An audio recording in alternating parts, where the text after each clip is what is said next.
So we are in Perek Nunahei of Sefer Yeshayahu. It's a fascinating Perek, and in some way, it's a transitional Perek. Until now, we've been doing what I refer to as the Pirkei Nechama, the chapters that deal with comfort. It's the comfort after the destruction, the assurances that the Geulah will come. In this Perek, what actually is taking place is not only that the Geulah is coming, but HaKadosh Baruch Hu is going to shift responsibility for a moment, and we'll see it after the first five psukim when we start talking about the Yeshua Hashem b'Himatzon, that we have responsibilities, that the Geulah is going to come, but we have a responsibility to seek God. And it's not just that we can be passive receptors or receivers of the Geulah. And in that sense, this chapter does shift a bit of the normal focus. The opening five psukim, however, of the Perek is subject to a great debate.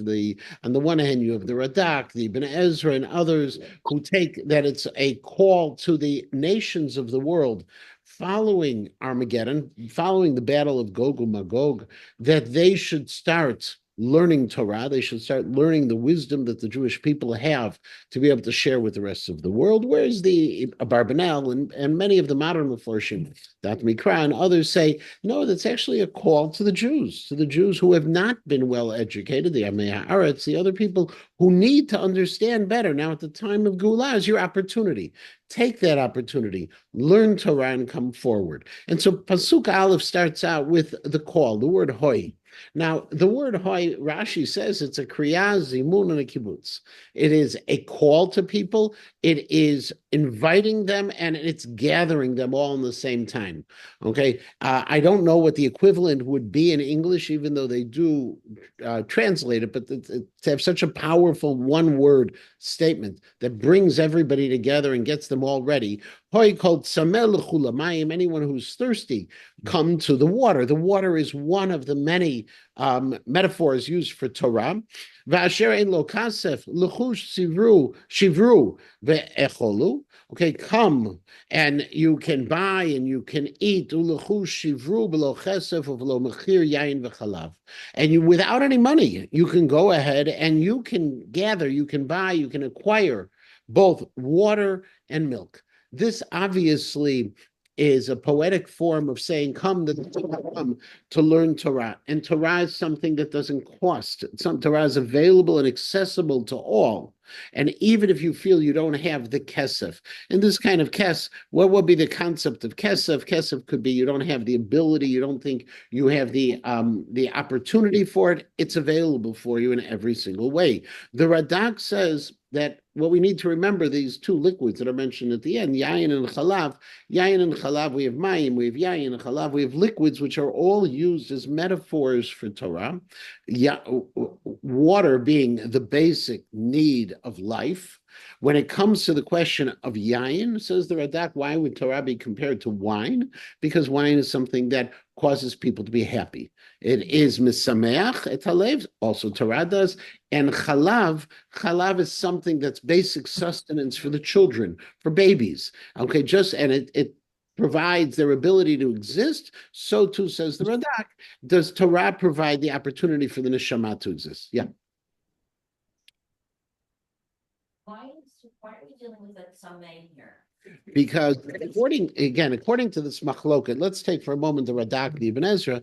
The Radak the Ibn Ezra says that at the time following the battle of Gog and Magog, the rest of the world, Yakiru v'yedu, they're going to recognize that God is God, but they're going to be people who don't understand or have any access. And so they're going to be people who are thirsting for the knowledge to understand better why it is that God has protected the Jewish people, why it is that the Jewish people are the chosen ones. That's the tzameh. According to the Barbanel and according to others, the idea of tzameh here is that at the time of the Geulah, there will always be an elite class of people who have learned Torah. But the masses have not. The Amei Haaretz haven't. And so these are people now who will have that opportunity after the end of Galut, after end all the burdens, they'll see that this has come about. HaKadosh Baruch Hu has reached out to the Jewish people, and they will want to be able to acquire the rest of Torah. There will be in English, the thirst for Torah is the idea of the tzameh here. And obstacles we'll see in this next pasuk in a moment also at the very same time, we're going to be saying that there are others who are proposing that there are other opportunities in the world beyond Torah or outside of Torah or instead of Torah, probably is a better way of saying it, that those people are selling false wares and they're selling false hopes. And so the next pasuk continues, pasuk bet, lama tishkilu chesef below lechem. Why is it that you're paying money and never getting bread out of the deal? V'yigiachem below Lisova, and in essence, you're putting forth the effort and you're never going to be satisfied or satiated. Shimu shamoy tov.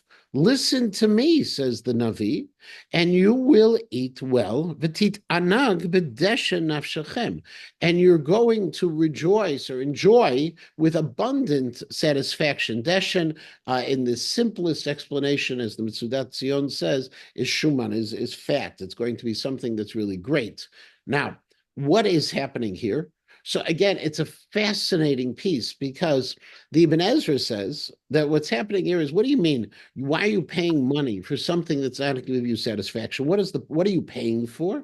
He says, why are you going ahead and studying other things outside of Torah, foreign information outside of Torah, which isn't going to bring you the ultimate goodness? Learn Torah. The Sforno, and buttressed as well by comments on the Sforno that may have been the Sforno's own notes as well. The Sforno says, "Lama titrach liknot dat elokit b'melechet hayigayon v'zulato." He says, "Why are you trying to understand God through logic? Just learn Torah." Or I would suggest that he says that what people are trying to do sometimes, that as he says in the notes, that people try to understand God via chachmot chitzoniot, via foreign wisdom. Now, this probably is referring to philosophy, that people are trying to understand God through philosophy. Don't worry about philosophy. Just learn Torah. Jewish Machshevet Yisrael, what we refer to as Jewish philosophy, is a relatively recent field. Jews didn't have philosophy. Jews had Torah. We learned Torah afterwards when philosophy, and already at the time, the Greeks, and later on, when philosophy was in vogue, then we began to adopt those approaches. But it wasn't inherent to understanding God. We understand God through learning Torah. So according to Sforno, and even the Ibn Ezra in this piece, what it's saying is, why are you spending your time or your efforts? Money is time and effort. Why are you spending your time and effort doing things that won't yield the benefit that you want to have? Just come and study Torah. The Targum Yonatan in this piece says, if you do study Torah, if you listen, that ultimately you will delight, you'll rejoice in those things. Your soul will rejoice in those things. That this is the idea ultimately of why the Navi is calling to us. Pasuk Gimel, hatuos nechem uluchu elai. Bend your ear, turn your ear to me, and come over to me. Shim'u t'chi nafshechem. Listen, and you will revive your soul. Ve'achrita lechem brit olam. And I will enter into an eternal covenant with you. Chastei David hane'emanim. The brit of the faithful loving kindness of David. Now, how does Sansino translate that end of that, Naomi? Brit, the covenant, the eternal covenant. Chastei David hane'emanim.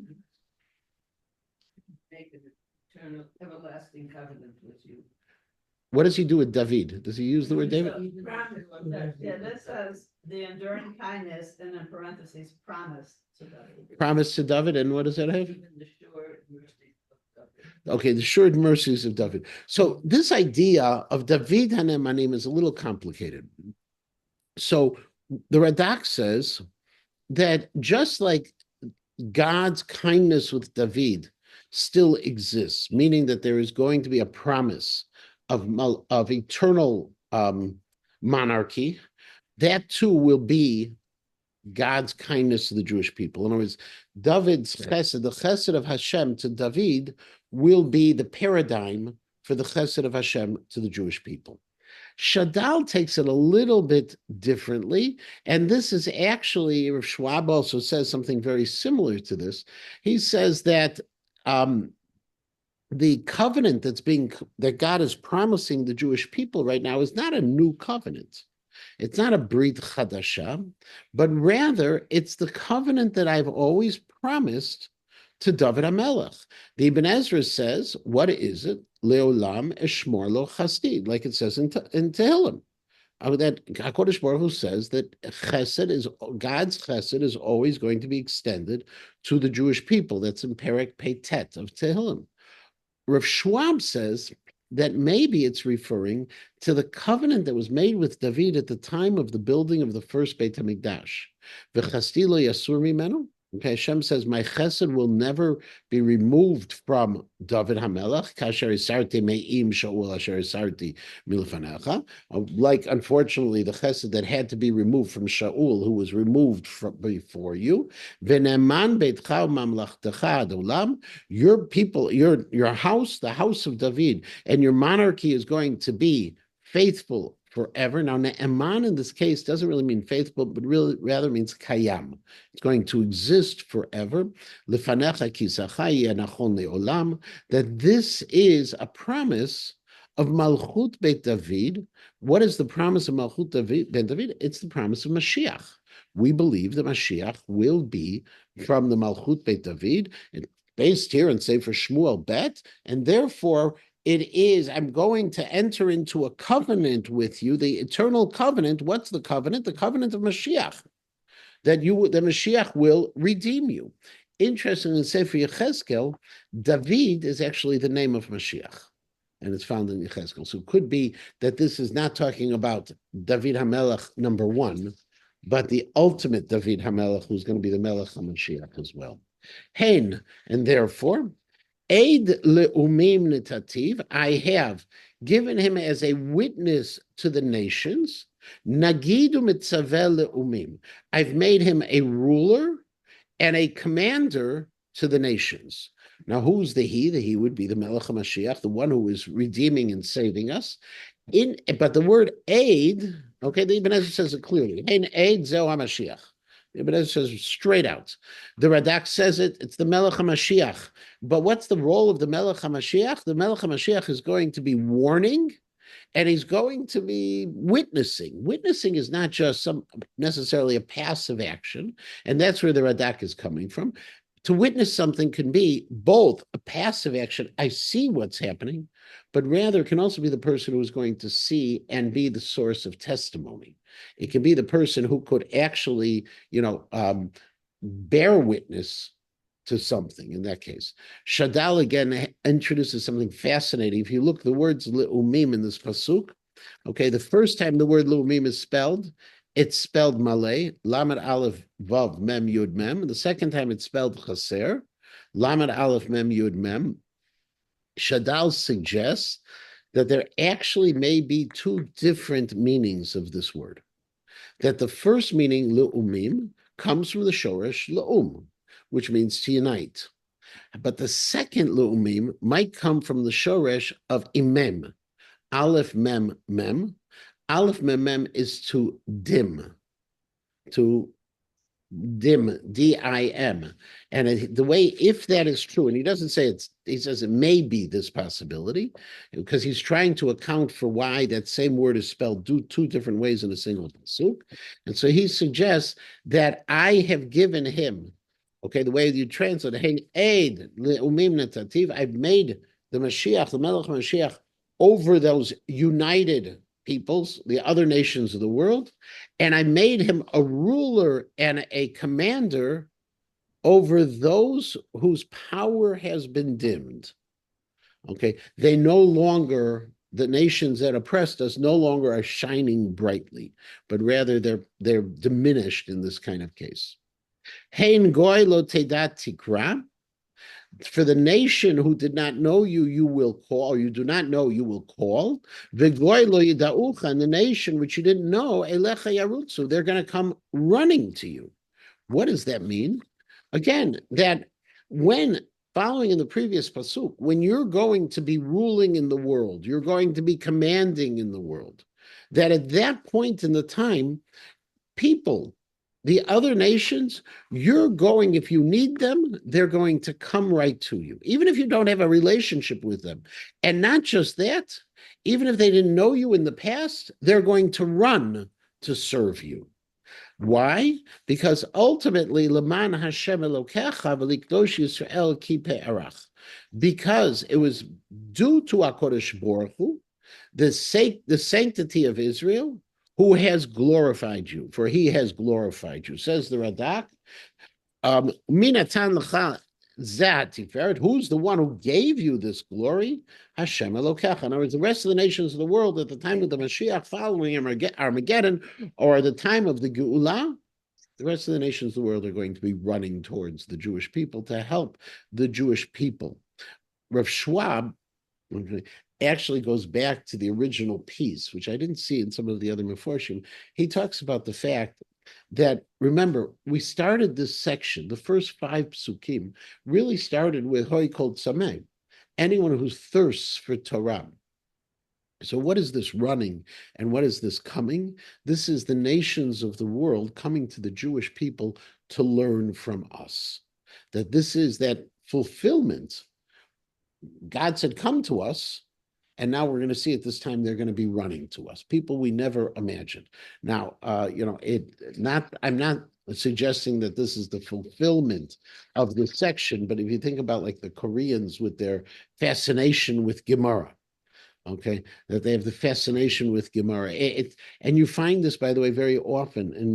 There are many times where I'm approached, for example, by non-Jews to try to understand the Jewish people and try to understand things like that. Sometimes it's because just part of what they need to do, but sometimes it's just they want to understand better. And when the time of the Geulah ultimately comes, the nations will all be coming to us, and they'll all be seeking our wisdom. That's the end of the first part of the parak. The second part of the parak is this real shift where the Navi is telling the Jewish people it's time for tshuva. You can't be passive receptors of the Geulah. You need to do something. And this is the haftarah that we have on fast days. So that's why these words will sound very similar, very familiar. Dirshu Hashem behimatz'o. Seek out God from where he is found. Now, where he is found, the Ibn Ezra interestingly says, everywhere. So seek, in other words, seek out God, as simple as that.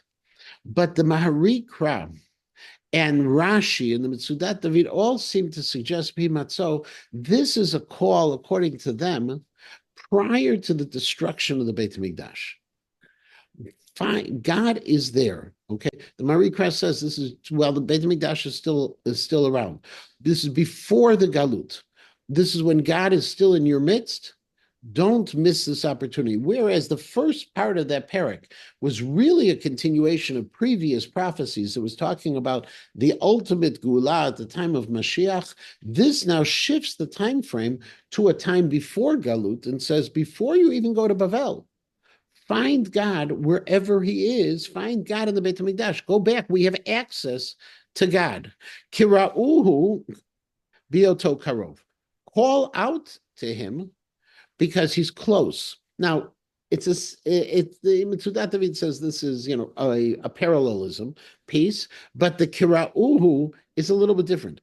Dirshu, to seek, and to call out is different. The calling out, the Radak says, is with all of your heart, call out to him. It's a form of tefillah. Reach out to God in that sense. Yazov rasha darko. Let the evil one abandon his path. V'ish aven machshavotav, and the person of iniquity from his thoughts. Rav Schwab says, what's the difference between a rasha and an ish aven? They sound the same, and there is a parallel to it. But he suggests the word aven comes from the shoresh of on, aleph vav nun, which means power.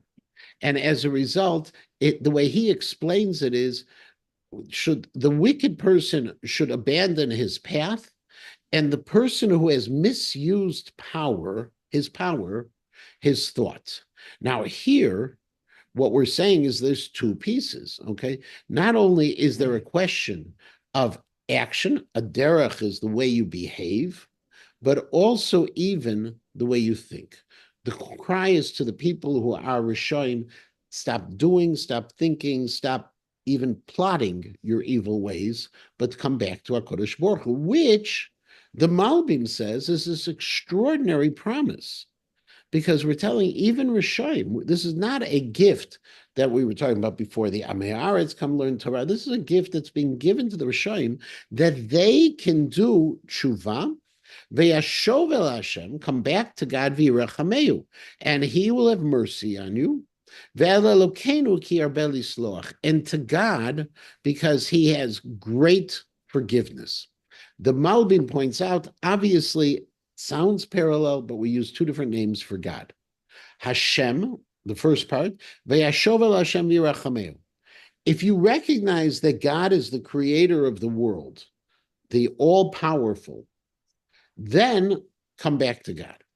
But even if the only thing you're recognizing is Elokeinu, the Midat Hadin, that you're afraid of what the punishment is there for you, come back, because God will ultimately forgive you, even if you're afraid of it, even if you're deserving, you're a Rasha, you're an Ishavin, you're deserving of punishment, and you're afraid of that punishment, come back and do tshuva. Ki lo machshavotai machshavotechem. Because God says, I don't operate the way you operate. V'lo darchechem derachai. And my approach is not the same as your approach. Ne'um Hashem promises God. How is it that we are different? So the Malbim talks about that normally, if you insult a person, you hurt a person, and you ask that person for forgiveness, the hurt remains. The person may try to overcome that hurt, but it's not that it's gone and it's disappearing. However, when God says the way I operate is not like human beings, you request tshuva, it's eradicated. Your sin is gone. We have a clean slate and we're able to start over again. So even the Rasha can get the ultimate forgiveness. Whereas if it was between people, that doesn't happen in the same way. V'lo darchechem derachai, Rashi quotes a medrash.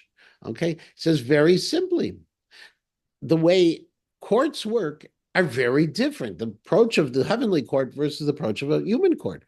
A human court, a guy gets up and admits his guilt. He's punished. A heavenly court, a person gets up and admits his guilt. He's forgiven.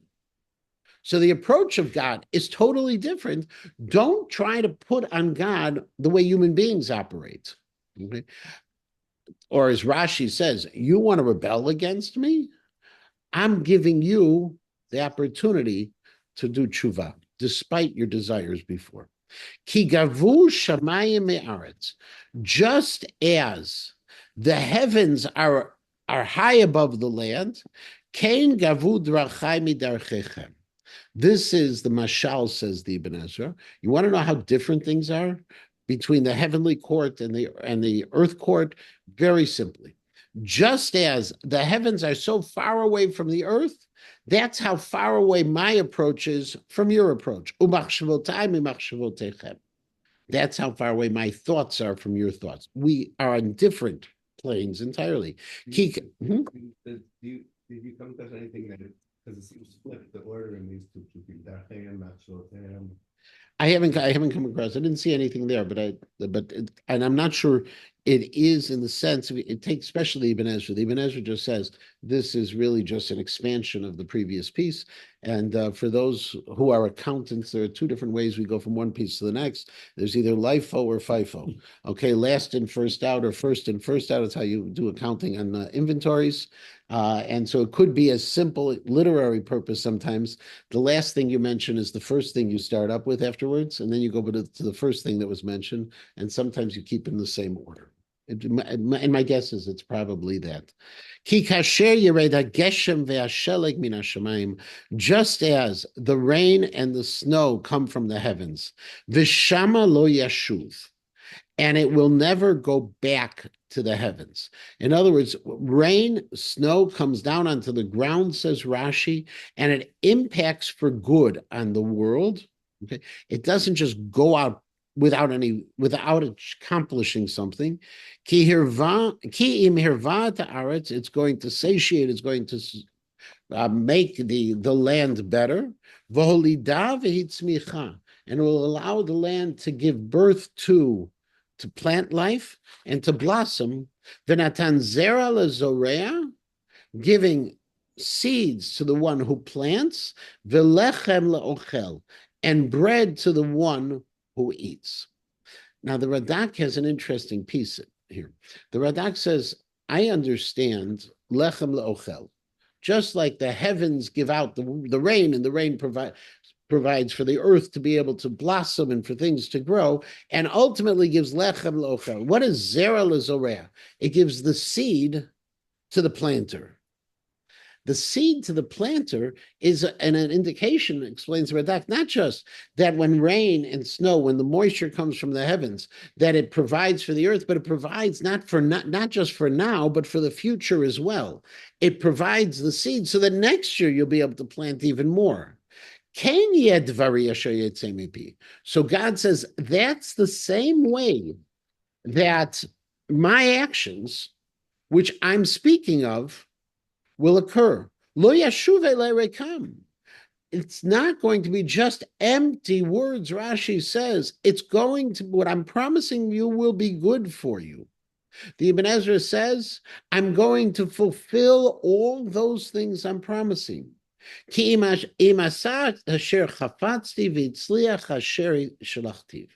I will do which I wanted to do, and I will be successful in what I have sent to be done. The Vitzliach means it's not just going to be something's going to be done, but it's going to be done to the 100th percentile. Everything is going to be perfect. And it's talking that it's a definitive, the promise is definitively going to be fulfilled. And we are repeating words, but God wants to repeat these words for emphasis purposes. Ki v'simcha tetzeu. Uvishalom tuvalun. We're coming to the end of the parak. It's going to be a quick parak, obviously, today. Okay. Kivasimcha tetzeu. The Jewish people are going to leave Galut b'simcha. Uvishalom tuvalun, and in peace you will be brought back to your land. Heharim v'agvaot yivtzechu lifnechem rinam. The mountains and the hills, they're going to burst forth in song. And all of the trees are going to be applauding. They're going to be clapping. Strange. Okay. So the Ibn Ezra's, the Abarbanel says this is a derech mashal. That this is obviously, it's poetic, it's metaphoric. Obviously, we're not talking about mountain singings and trees clapping. Shadal has a beautiful piece, though. Okay, Shadal says, and you can imagine this for a moment, and I've seen it both sides, both the bad and the good. Okay, I'll give you the bad first. Okay, I remember the first time I took a group of kids to the March of the Living. Okay, and we were walking, and we had learned about what had happened in history, and we were walking from Auschwitz to Birkenau, and that's called the March of the Living. Okay, that's the march that takes place. And we're doing that walk, and there are Polish people who line the path. And the kids were convinced that those Polish people were there to curse us, that they were there to threaten us, okay, to curse and threaten. The mood was such that it just fit. And it may have been, but most likely it wasn't. They were just, some of them were there actually with Israeli flags to encourage. Okay. But, you looked at it, as we said when we were coming back, everyone's going to have to get rid of their cleaning ladies because in those days they were all Polish. Okay. That it just felt like you just feel it. On the other hand, sometimes when you're in a situation of great joy, you just feel that everyone is rejoicing with you. If you, in the olden days when we used to have the March of Israel, I'll take it the other way around, where there used to be the walk to raise money for Israel. The people on the sides, whether they were Jewish or not Jewish, you just felt like it was a celebration, or you're in this moment of extraordinary joy. You feel everybody's with you on it. That, the Shadal says, is what this is describing. the Jewish people are coming back from Galut with such joy. They're fulfilling the dreams of generations. And when they're coming back from Galut, everything they encounter seems to add to their joy. It's as if the mountains are singing with them and the trees are applauding their presence. It isn't just the poetry, it talks about their emotion with it. And their emotion is projected onto everything that surrounds them. And that's what the Navi is speaking of. Yes, I wondered Huh? Which galut? So here, what we're talking about here, in terms of this galut, which we're talking about, we're not 100% sure, because again, that's one of the beauties of Sefer Yeshayahu. We can apply to multiple pieces in Jewish history, but it would be the geula, and it could be the geula from Bavel, and it could be the ultimate geula as well. That when we're coming back, but when we're talking about with the with a historical perspective, the return from Bavel was not this big rejoicing. It had possibility, it could have been, but it wasn't. So from our perspective, it's talking about the ultimate gula because it wasn't fulfilled that previous time. So how does that work also with the concept that restriction PMSO is applicable to people who are currently in Israel in the time of Yeshayahu, avoid going into Galus. So then this would be referring to people. This is so so. This is the ultimate.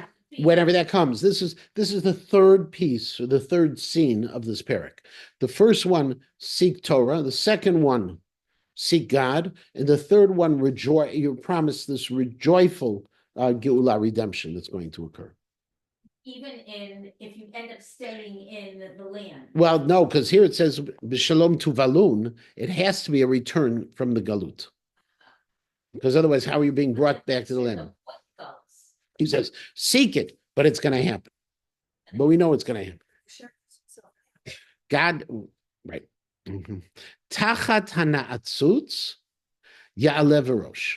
Instead of the thorn bush, the mighty cypress is going to grow. V'tachat hasirpad, and instead of, it's a desert plant, the sirpad, it is a Urtica urens. I have a picture of it, but it's a thorn. It's a thorny plant. Yaleh hadas will rise up the myrtle. Now, there are two ways that this is viewed. Some of the Meforshim view this as a description of good versus bad.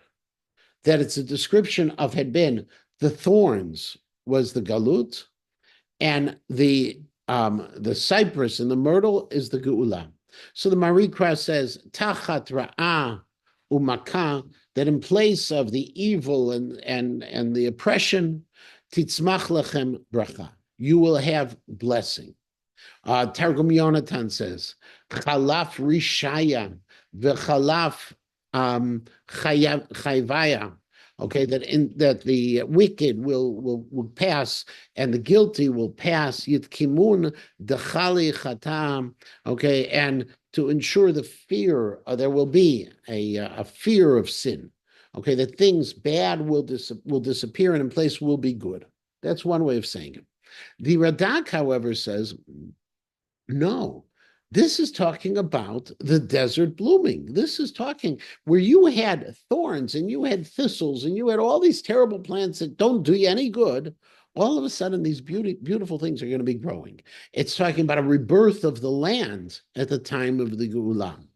V'haya laHashem l'shem, and it will be for God a monument. Le'ot olam, it will be an eternal sign, lo yikaret. That ultimately all of these things occurring, if we take this literally, like the Radak says, this blossoming of Eretz Yisrael, that's going to be the proof that HaKadosh Baruch Hu is controlling the world, that the Geulah has come, and it will not be cut. That we know for sure this will occur. Rav Schwab says at the time of the Geulah, okay, that ultimately everyone is going to accept. Everyone's going to recognize HaKadosh Baruch Hu, and He will be for them the God, the God. And so in this sense, Vayala Hashem lo Shem lo ot olam lo yikaret, we can take this in terms of modern Israel. Okay, the blossoming of Eretz Yisrael, and there's so many pieces that we're studying in Sefer Yeshayahu that are so easy to apply to what's happening now in our history. But in this parak, and with this we're going to end, even though the nevuah actually continues a few more psukim, it really doesn't end the nevuah itself. But ultimately, we're saying that HaKadosh Baruch Hu tells us, he's promising to us, we need to go back to Torah, he's promising to us that there is going to be the opportunity of tshuva, and he's promising to us that at the time of the Geulah, things will change and people will recognize the power of HaKadosh Baruch Hu in the world. We're going to stop here. Next week, we'll be coming back, same place, same time. Welcome back.